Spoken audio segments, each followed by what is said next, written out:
Doom Eternal is without a doubt the most insane first-person shooter that I have ever experienced. It is clear that id Software have developed a unique shooter experience unlike any other. So in this video I'm going to explain all my thoughts on why Doom Eternal's campaign is so incredible, and I'm doing it right now.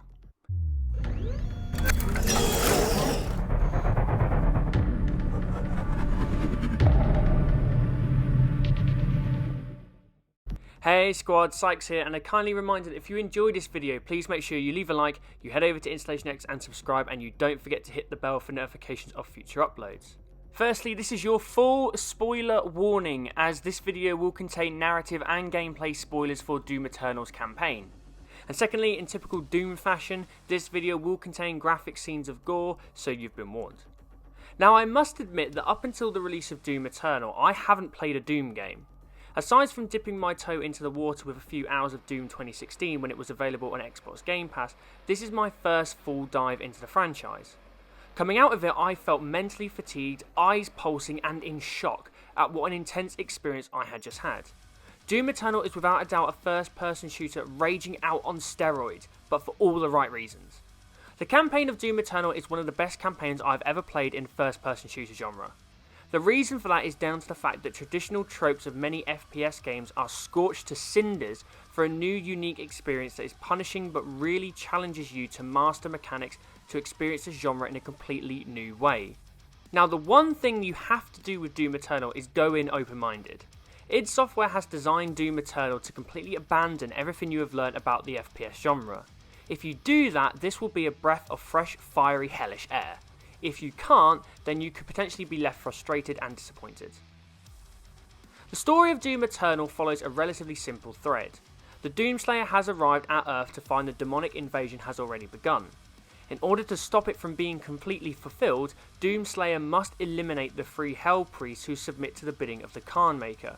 She is essentially a hellish angel that wants to devour Earth and harvest human souls to create Argent energy to power her dying world. Sounds fun. You are able to take out the first Hell Priest pretty swiftly. This naturally freaks the Khan Maker out, and she teleports the remaining 2 Hell Priests to safety out of the clutches of the Doomslayer. The Doomslayer is able to find his way to a cultist base where the second Hell Priest is hiding. After slashing his way through the base, he comes up against an old foe, the Doom Hunter. After taking out the Doom Hunter, the Doomslayer takes out the now unprotected second Hell Priest, 2 down with only 1 to go. However, the third Hell Priest has been rather well hidden by the Khan Maker, who has now thought she better hurry up and get on with the invasion of Earth. Now being forced to change it up, the Doomslayer heads back down to Earth to the Super Gore Nest, the epicenter of the invasion, to put a halt to things. After the destruction of the Super Gore Nest, the invasion is permanently stopped. Still unable to track down the third Hell Priest, the AI Vega suggests finding Dr. Hayden, a character from Doom 2016. The Doomslayer fights his way into the ARC complex, retrieves the demonic crucible as well as the robotic remains of Dr. Hayden. However, before the Doomslayer can leave, he is confronted by the Marauder. After defeating the Marauder, the Doomslayer returns to the Fortress of Doom and uploads Dr. Hayden to the mainframe. Dr. Hayden reveals the third Hell Priest is on Sentinel Prime, however the only way to get there is a portal in the ancient city of Hebeth, which apparently is in the core of Mars. Interesting. Absolutely no problem at all for the Doomslayer, as he heads to Phobos, uses the ironically named BFG 10,000 to punch a hole into the centre of the planet. Having taken the portal to Sentinel Prime, the Doomslayer finds the third Hell Priest in the gladiatorial arena. After taking out the enormous demon, again ironically named the Gladiator, hey, there's no need to overcomplicate things here. The Doomslayer then kills the third Hell Priest, which is a big no-no, as it is against Sentinel law to kill a Hell Priest on sacred ground. After getting out of dodge back to the fortress, the Khan Maker hacks into the fortress mainframe, shutting it down. The Khan Maker is now pissed and is vowing to awaken the Icon of Sin, the Super Titan, to destroy Earth once and for all. Using the demonic crucible to power up the fortress, the Doomslayer heads to Tabas Nabad, a sentinel city, to retrieve his own crucible sword. After retrieving the crucible sword, the Doomslayer heads into Hell to the soul-converting superfactory of Necrovol. It is revealed the Khan Maker and the demons are working together. The Khan Maker is given the demons' worlds to invade, and in return she is getting Argent energy from the souls of humans in Hell to power her world named Urdak. After fighting his way through the fortress, the Doomslayer is able to hitch a ride on the energy beam connecting Hell and Urdak together. The Doomslayer stops the Khan Maker from controlling the Icon of Sin, but in doing so the Icon takes a portal to Earth to destroy it anyway. oh shit. The Doomslayer is able to defeat the Carmaker once and for all as the demons begin to invade Urdak. Returning to Earth, the Doomslayer is able to defeat the Icon of Sin with his Crucible Blade and save Earth from the demonic invasion once and for all, and that's the badass end. With Doom Eternal, it is very much about the journey than necessarily the destination. The story itself is simple and effective and was able to get me invested in the Doomslayer rather quickly, which is very impressive considering the Doomslayer has zero dialogue throughout the whole 20-hour campaign. The Doomslayer remains one of a dying breed of silent heroes completely designed to put you, the player, front and centre as the hero of the story. A blank canvas to paint an array of blood and guts all over. The one gripe of the story I did have, however, is that as a newbie to the franchise, it was rather tricky at points to keep up with all the backstory and lore that id Software had tried to add to the story of the Doomslayer.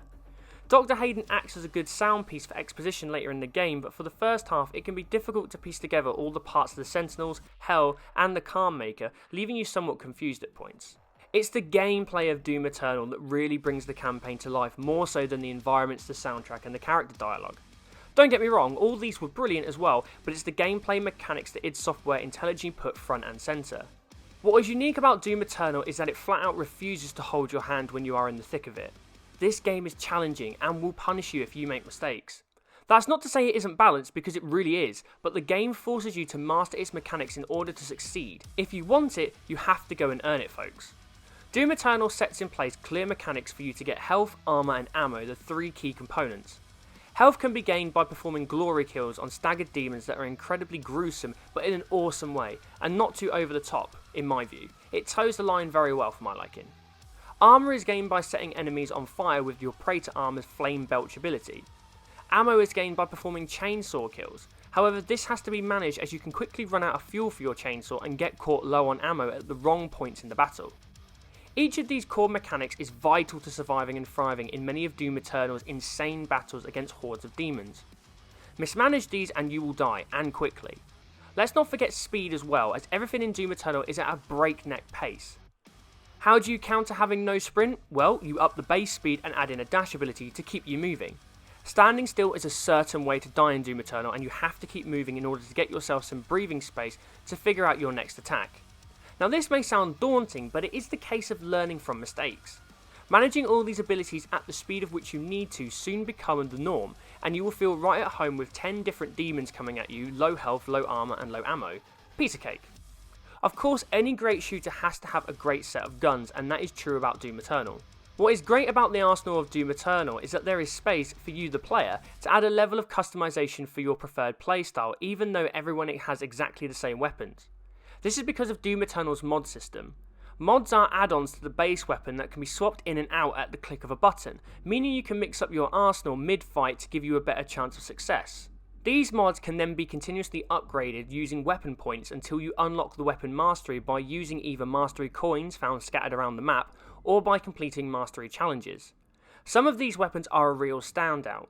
Of course, the super shotgun with its meat hook ability is super satisfying to pull off. The BFG is an absolute monster that can decimate anything in its path, along with the Unmaker, which can mow down a whole wave of demons in seconds. Then there's the Crucible Sword that will slice even the largest demons to absolute ribbons. What makes Doom Eternal's weaponry so great is how well balanced they are. The BFG and Unmaker are powerhouses but run out on Argent ammo that doesn't spawn from chainsaw kills, meaning you have to find it scattered throughout the map, and even then it is limited. This is also the same for the Crucible Sword, which means you can't run amok with weapons that are overpowered. Each weapon has its unique place in battles, and that's down to the clever design of demons you will face. Where id Software continues to get a fine balance with this well-crafted cocktail is through the various demons and some of their respective weak points. Being able to utilise a demon's weak point with the correct weapon will suddenly open up battles much easier. Learning these is the key to success, so whenever a Caca demon spawns, you know a sticky bomb from your shotgun to the mouth will stagger it for a glory kill. You know that when faced with an Arachnotron, a sticky bomb or precision strike with the heavy cannon will take out its turret, making them easy to pick off. id Software are also willing to tell you these things in constant combat tips every time you die or you encounter a new demon for the first time.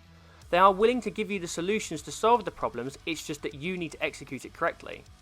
This is particularly important in boss battles. There are multiple boss battles which you have to get through in order to progress through the campaign. These are well placed throughout, but they can be a bit of a stumbling block for some.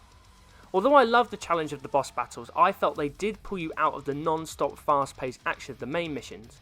When you're blazing on through to then suddenly come up against a boss that you may struggle with figuring out for half an hour or more, it kind of pulled me out of the experience for a time, which I felt a little bit disappointed with.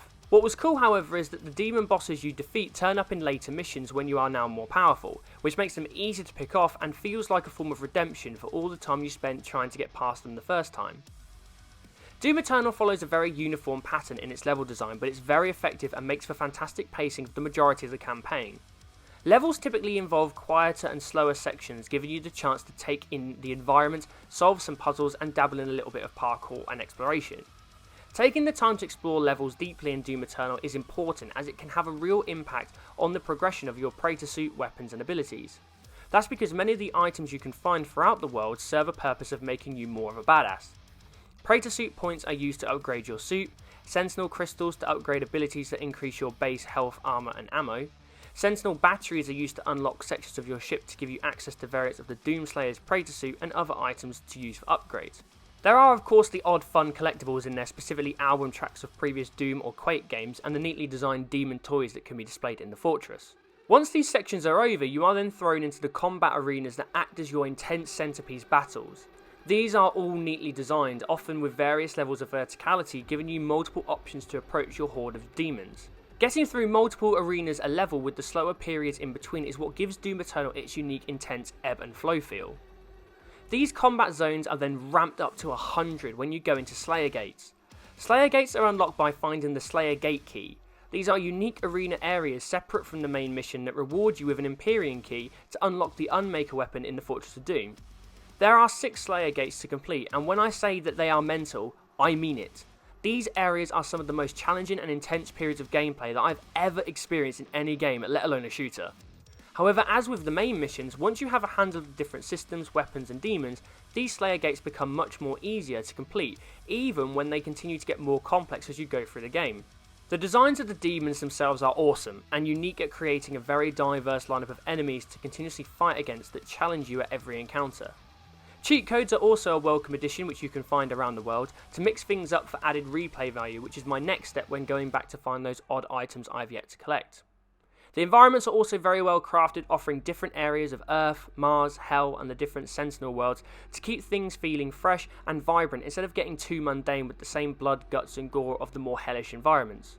We can't forget about the score of Doom Eternal either, as the use of heavy metal soundtracks in intense encounters really ramp things up and get your heart pumping in an awesome way. Doom Eternal isn't a perfect game. Sometimes it can be overwhelming with an abundance of mechanics to juggle, pacing can be off at certain points, a lack of cohesive backstory can leave you perplexed of the narrative, and boss battles can often pull you too far out of the main experience. But oh my, is this one hell of a ride, pun completely intended. Doom Eternal is truly the epitome of a roller coaster.